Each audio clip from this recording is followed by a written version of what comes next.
Sacramento group. He's the Chief Medical Officer for Mercy Medical Group. With that, take it away, Alan. Thank you. So, I was born and raised in Bend, Oregon, if anybody knows where that is. And I have it by word of many Californians who now live there that that's the best town in the world. Yeah, I'm Alan Ertle. I'm the Chief Medical Officer of Mercy Medical Group. It's one of the medical groups under Dignity Health Medical Foundation. It's housed in Sacramento. We have about 430 providers in our group at this time, and we're pretty much spread out over the entire Sacramento metro area. So just a little bit of humor to get us started. This is pretty much the spread of our group. We do have 36 specialties represented in the group, and a number of APCs. Last fall, about this time, we were talking about what we should be doing with our time as far as propagating things, and there was a question primarily from Dr. Arevalo, should we develop a guideline and implement that across the region? And I don't know what I don't know, and I wanted to take the pulse of the physicians in the group to see where their knowledge base was relative to guidelines. So my default strategy is SurveyMonkey, and so I am reasonably quick. So in about an hour, I put together a survey questionnaire that was largely based on JNC8. And I'm not going to go through every question. There were about 20 questions that I asked the primary care providers to see where they were. Had a decent response rate, not perfect, and you can't expect that anywhere. And then I also asked two questions before I kind of get into the takeaway. Are they aware of these larger things that are going on nationwide, Measure Up, Pressure Down under the American Medical Group Foundation, or CMS's Million Hearts campaign? And largely they were unaware. The survey did show that there are significant gaps in their knowledge. However, they said, do you have enough training and experience and knowledge to manage hypertension in your patients? And 100% said, oh yeah, no problem. So it seemed that we didn't need to develop another guideline, but there were definite gaps in knowledge. Goals for control, what the control, or based on JNC8 with the age over 60 now being 150 over 90, first-line therapies, particularly in African American populations, that they were not aware of those differences. And so they really didn't need a new guideline, they just needed to know about the most recent guideline. So what I did is I sent them a summary of all of the findings of the survey, including to those that didn't answer, and then briefly outlined the treatment goals based on JNC8. We also did some internal updating. We have a physician dashboard that's based on a P4P metrics largely, and we updated to reflect JNC8. We also, we have a chart preparation sheet that's basically based on that query, where it's handed to the physicians before every visit to say what's due, what's out of range, what's overdue, those types of things, so that they have the major things that are needed for that patient on that day in their hands at the visit.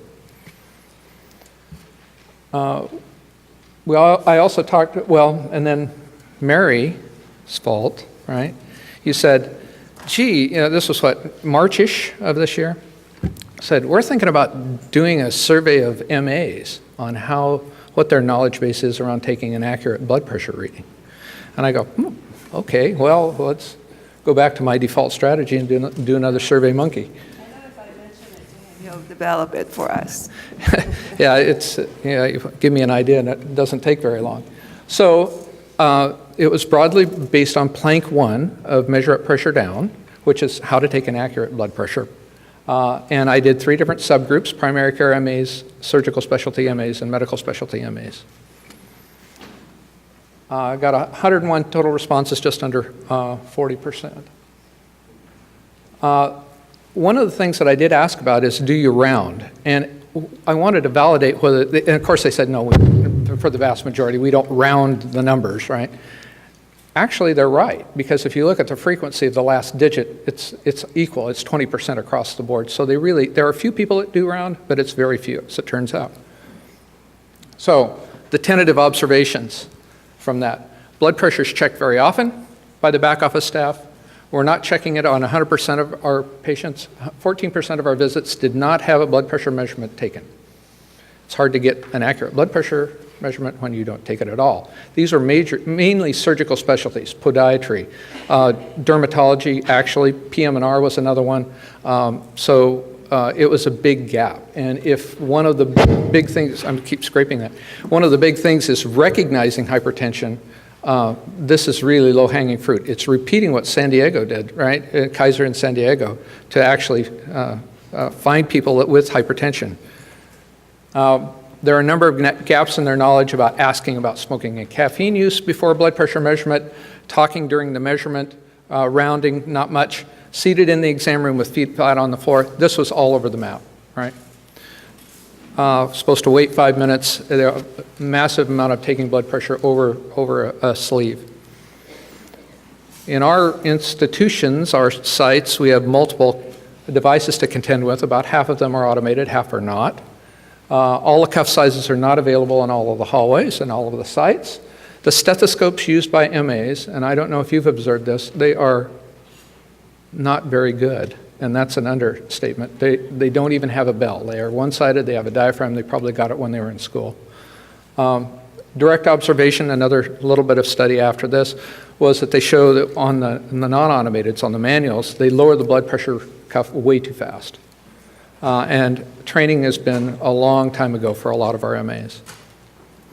So we took this to our QEIC, which is our Quality Improvement Committee, and basically the recommendation was to sign on to measure up, pressure down.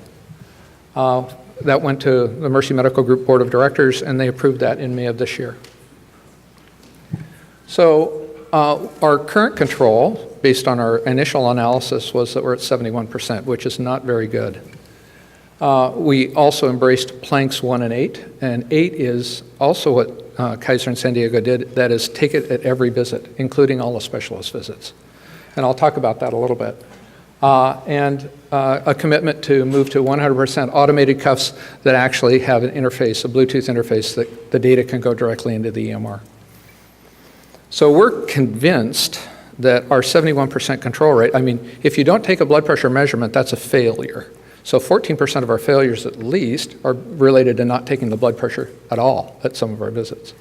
So we think that by doing that and embracing plank 1, that is teaching the MAs, reteaching the MAs how to take an accurate blood pressure, we'll have a much better control rate. I personally think that the reason that JNC8 might have gone to the 150/90 is that blood pressures, if everybody else's experience is the same as ours, that is, you don't have the training for the MAs to do an accurate blood pressure, you're going to have artificially elevated readings, and therefore you're going to be over-treating people. So if that's true in the elderly and you're not doing it accurately, you're going to have artificially high readings, you're going to over-treat people. So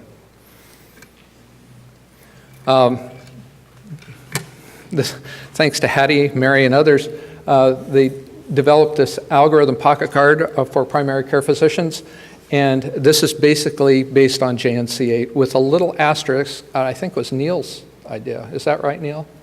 I suggested it so we didn't get hung up on that controversial.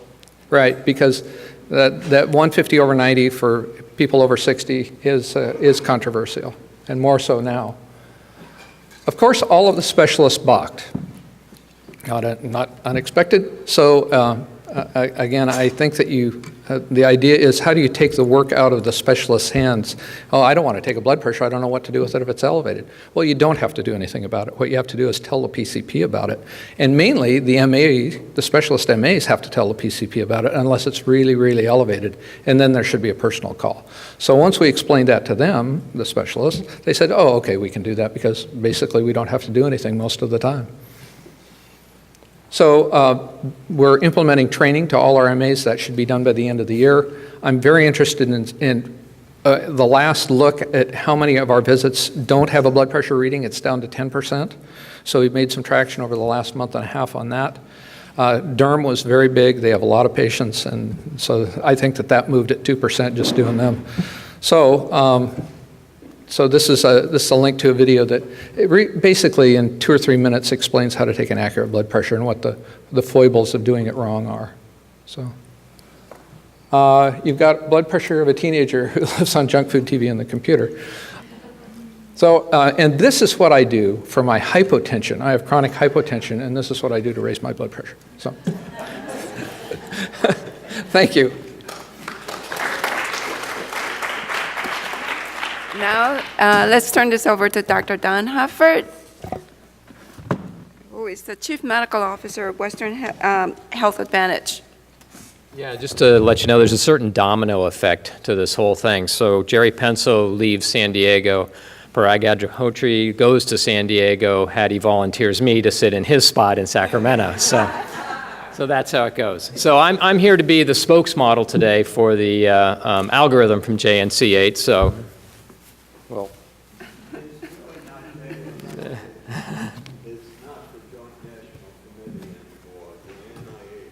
Ah.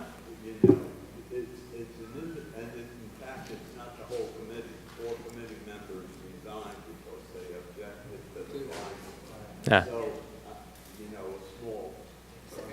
So the process, Mary can talk about of all the algorithms that they look through when Don is done, but it was a very thorough process on the evidence base available. Yeah.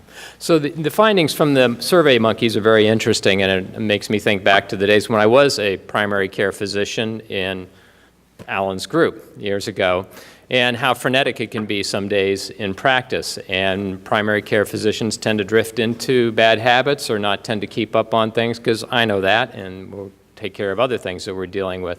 And so it really shows and illustrates the need to have something that's handy and available that gives an easy algorithm to follow for managing high blood pressure. And also sort of brought it to light that this is something that they haven't kept up on. So this now is in a pocket card that you all received today, and the uptake on this is going very quickly. Neil, I think about 1,000 of these have been created for Medi-Cal. Medical groups are starting to utilize these. I know Jose Arevalo, et cetera, is getting them implemented. So we're really starting to see some more uptake on this, and hopefully just getting some standardized algorithm out there will eliminate some of this variability in care and emphasize the importance on getting the control over blood pressure. So I'll leave it at that. Are there some slides on that? We have it. We can just move to that, but Alan did show it. Let's see. Alan showed it, yeah. So this is Dr. Neil Kohatsu, the Chief Medical Officer with Medi-Cal. So I just wanted to acknowledge Dr. Desiree Backman, who's our Chief Prevention Officer, is actually working on Million Hearts Initiative. It's interesting that almost none of the frontline clinicians have heard of it. So those of us in policy roles had hoped that there was a little broader engagement. I will say, though, that our Medi-Cal health plans, which now about 80% of care in Medi-Cal is delivered through health plans, and it represents 12.5 million Medi-Cal members, so a third of California's population is in Medi-Cal. There are a number of plans who are particularly interested in Million Hearts and in hypertension control, and really the whole right care support, and some of our plan folks are here, in fact. There is the, which we won't call a guideline, but really it was a developed, after looking at a number of different guidelines that are out there, and the main thing was to come to consensus, and Alan already alluded to the asterisk. We don't have time to get into it, but obviously the data and with the early termination of the SPRINT trial, we're going to learn more about aggressive treatment, and that'll be hashed out. But the point is that a consensus was reached on how to approach hypertension and allowing for some variation, and really that's been the model in other systematic preventive interventions. I just wanted to say that on that theme, what I think this conference is emphasizing, and it's our experience in Medi-Cal and certainly in the Sacramento region, which has both a regional but a statewide impact, is this. I think it is important, even though most of the primary care doctors may be unfamiliar with Million Hearts, the point of getting alignment with the Million Hearts initiative all the way down to the clinical practice level. They don't need to know it's Million Hearts. They do need to know that hypertension control should be systematized and improved, and we heard the details just now. But also this horizontal alignment, this theme across health plans, across purchasers. I work very closely with Covered California and CalPERS and Pacific Business Group on health. We really think this learning collaborative model, which is Right Care, is really a sterling example, is the approach. And so just wanted to say that we're trying to apply these very same methods across chronic disease. It's already been alluded to that what the San Diego learnings really applied to cancer prevention, improving mammography, et cetera. So it's really with a sense of excitement that Department of Healthcare Services and Medi-Cal participates at the local level with the Sacramento partnership, and really enjoyed learning from both Los Angeles and, of course, San Diego. So I'll leave it at that, Mary.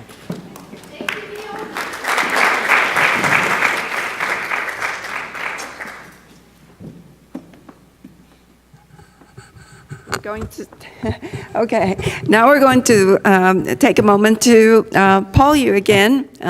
Let's see.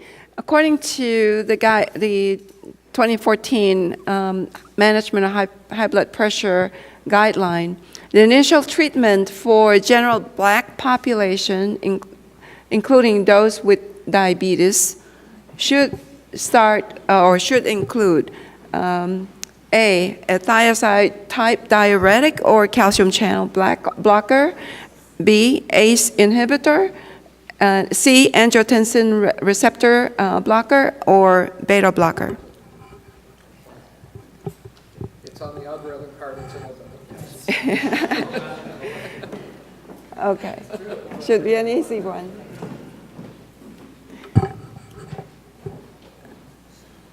Good. Everybody knows the right answer. That's good. Okay. Do we have another one? Okay. According to CDC, the annual estimated costs associated with high blood pressure is which one?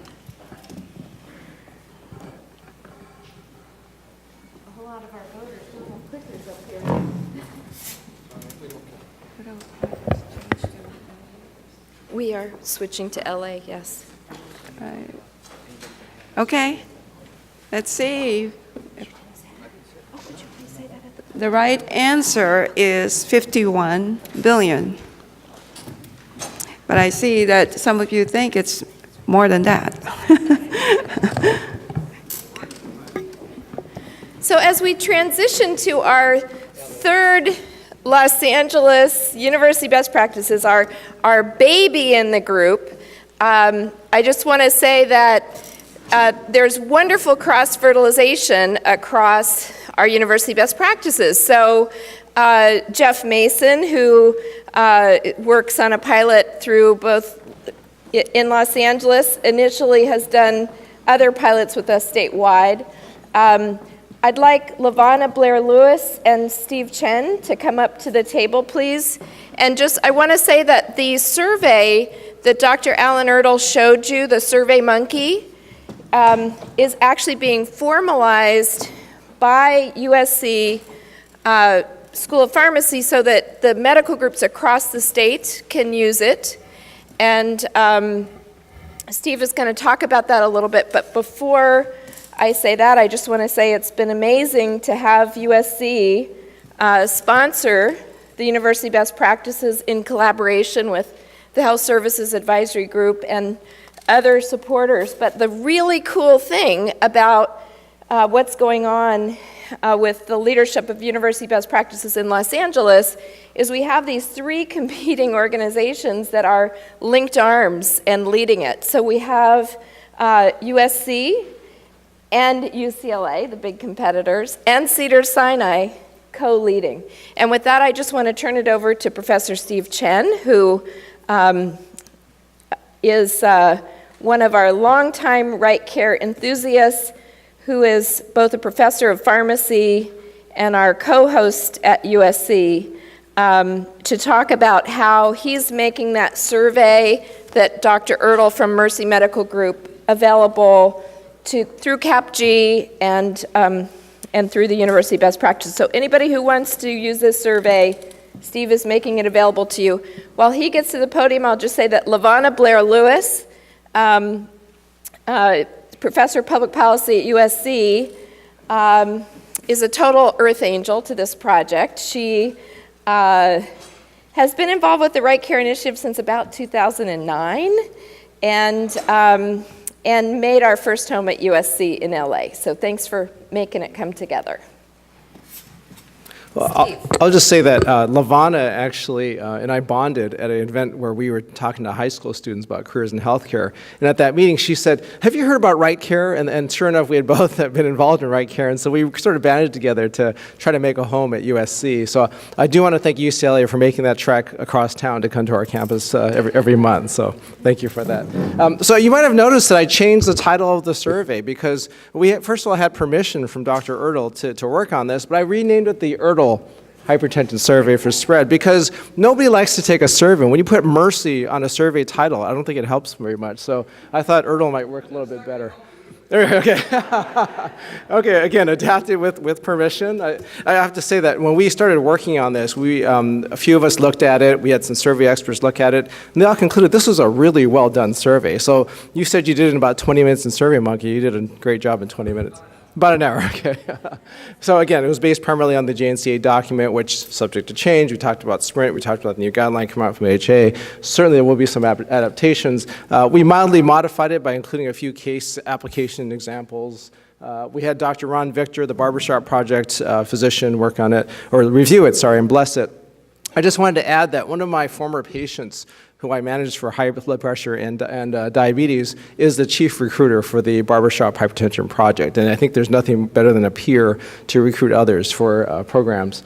We formatted it in Qualtrics, which is a little bit different. It's sort of an amped up SurveyMonkey. You can adapt it to compatibility with iPhones and other portable devices, a little bit easier to aggregate data with. We're now in the stage of doing an internal validation, so if there are any physician volunteers or groups that have about 60 physicians that we can validate with, that would be fantastic. We'll do an external validation as a next step with a different group of physicians. And then we're going to move this into the next phase, which is going to be an e-learning module combining the assessment with active training, using something called Articulate, which I'll show you in just a second.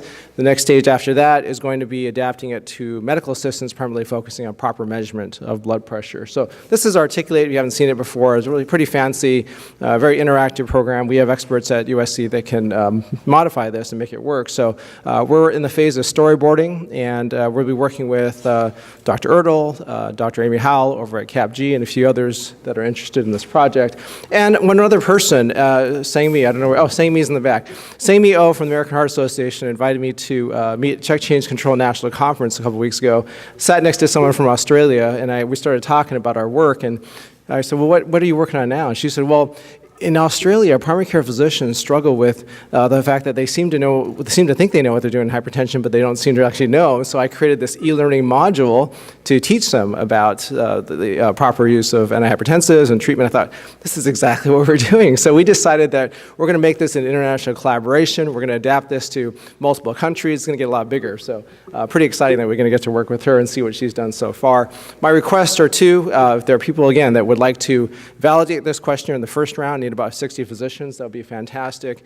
And then just is this general interest in utilize this e-learning module. We were going to revisit that as time goes along.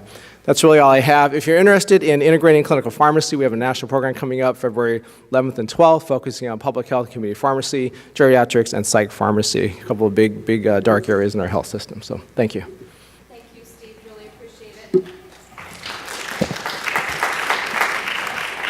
Robin Clark, our co-chair for Los Angeles from UCLA. Robin is the Quality Improvement Medical Director for the UCLA medical system.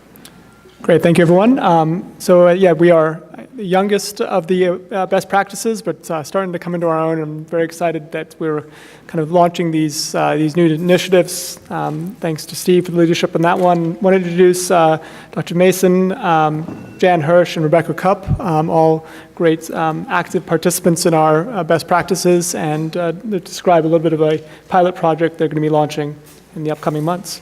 Thanks, guys.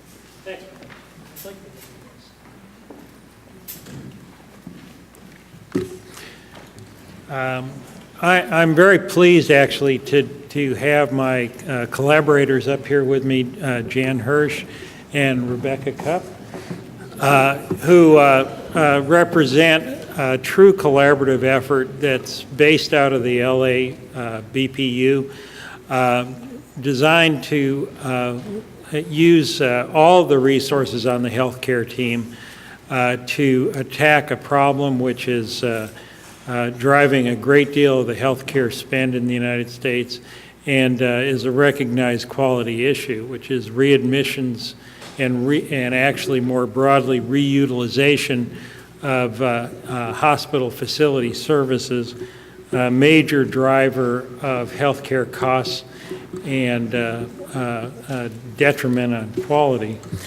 I don't think we have. Is this our clicker?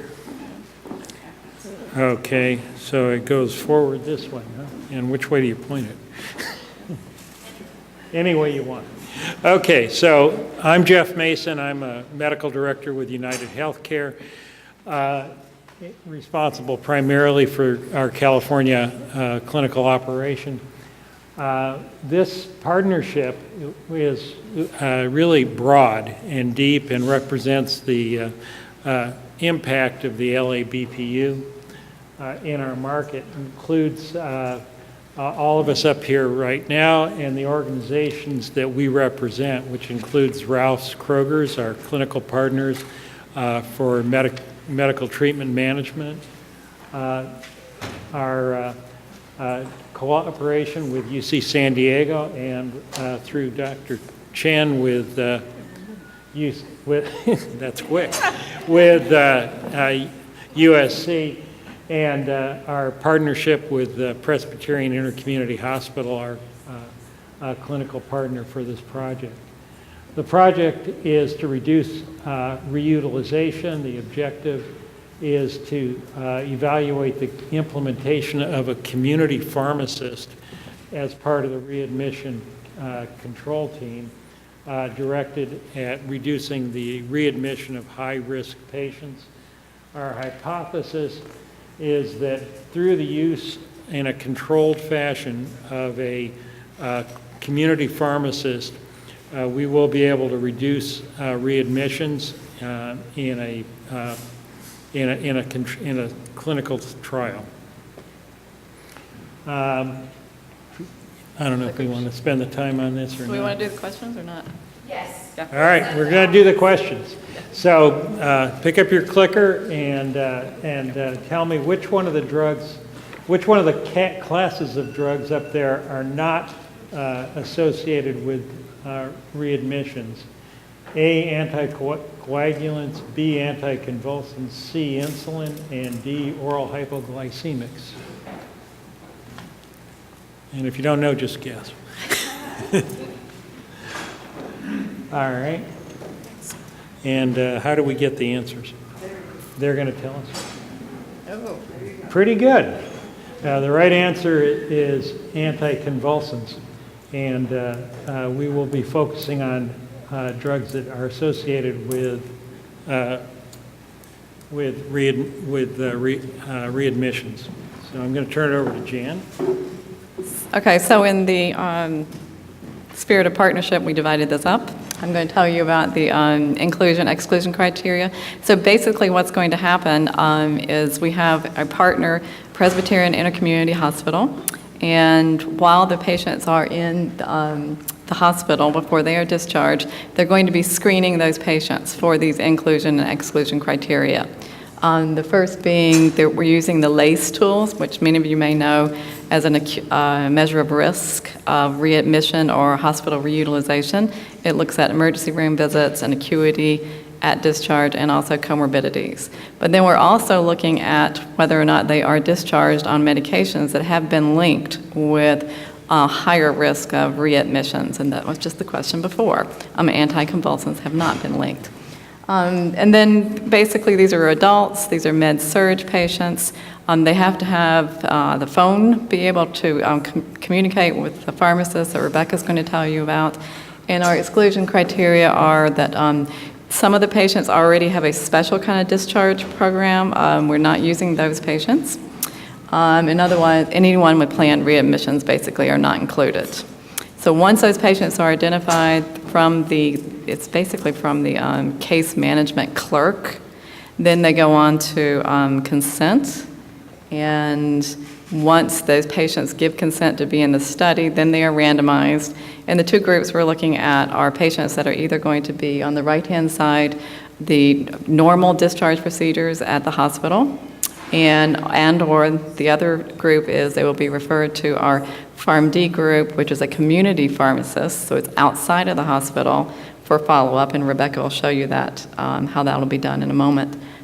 Basically, the boxes on the bottom say that on the left here, the big cool thing is that the pharmacist is going to be getting the information from the hospital. And this is a big deal for community pharmacy, to make this link for the community pharmacist to have the information from the LACE score, all the discharge information, et cetera, to actually make interventions on. So I'll turn that next to Rebecca. Thank you. Okay. So Jan did a masterful job of putting a lot of hours of work that we've put into the design into visualization on this slide. And if you start in the upper left hand, you'll see that when the patient is in the hospital, our pharmacist will actually have the opportunity to meet that patient, at least introduce themselves, find out a little bit more about them, and so it will be a little bit more acquainted with that individual than just a cold call after they're discharged. So the Presbyterian has been most gracious to allow the pharmacist in this design to have access to the medical records of that patient while they're an inpatient. So that will tremendously help that pharmacist to have the full picture when that patient is discharged of what they've been through in the hospital, the diagnosis, et cetera. Then once the patient is discharged, then the pharmacist will, within 72 hours, hopefully within 48 hours after the randomization, so these are the patients that are getting the intervention, the pharmacist will contact that patient, and then they will actually continue to do up to 3 follow-ups with that patient and do medication reconciliation. They will do complete medication therapy management for that patient, medication lists, et cetera. And then that will be communicated to the physician. As you can see, the complete medication listing and other information over the course of that 3 follow-ups will be communicated with the PCP. And then also, very important is to make sure that those case managers are also included in anything that the pharmacist might identify so that they have a full picture as well. So this is definitely designed to not be siloed, to break down those barriers and make sure everyone that's part of that care team after discharge is included. Anything else you want to include? Okay, very good. So we have another question, please, if everyone would